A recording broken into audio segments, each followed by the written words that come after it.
part 59 of me filling my nail book. Today I'll be showing you guys how to do Christmas trees on your nails. This includes chrome isolation and 3D nail designs all in one, so I hope you guys enjoy. I'm gonna do a pink base because I think the green chrome Christmas tree is gonna look super cute up against this. Cure for 1 minute. The goal is to have the Christmas tree be directly in the center. You want to leave enough room at the top and bottom for the empty space. So I think I want my tree to start from here and then end right there. One short line for the stump, one long line for the longest branch or whatever you want to call it, part of the tree, and then evenly space it out. This one's going to be half that size and then half of that size. So I'm going to start with the stump again, draw 2 lines on the side.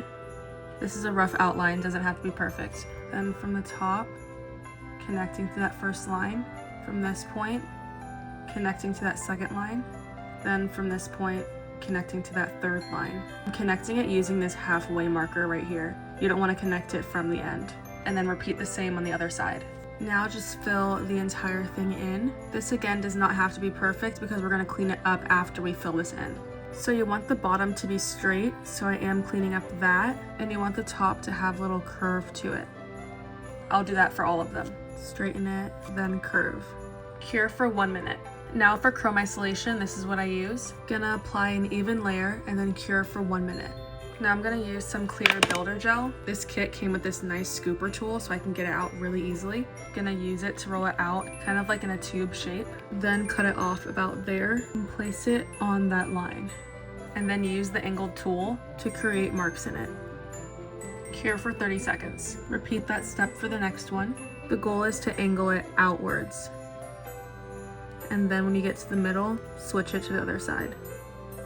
Cure for 30 seconds and do the top of the tree as well. I'm top coating the tree because I'm going to put chrome powder on top of it and I want it to be reflective and not glittery.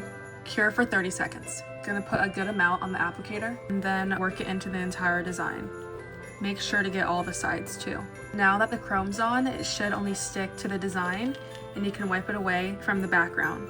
Get all up in the grooves. You don't want to leave anything because if you don't, the chrome can stick to it and it can make the whole nail look glittery when you top coat it. Now I'm going to base coat this chrome to lock it in, and so that when I top coat it, it doesn't smear away and make it look glittery.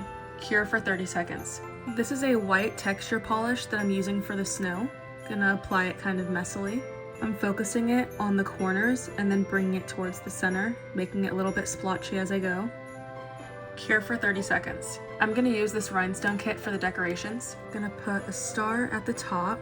The easiest thing is to do some rhinestones as the ornaments. Just gonna put on some different colors. Cure for a minute. Now you can top coat the entire nail, making sure to get the sides, the snow, and the ornaments. Cure for 1 minute. Okay, this is the completed Christmas tree nail, which includes chrome isolation and 3D nail art. I hope this was helpful for anyone struggling with either of those concepts. This is going in the Christmas row. Let me know what I should do for the last slot of this row, and if you want me to fill up this entire row with some more holiday designs.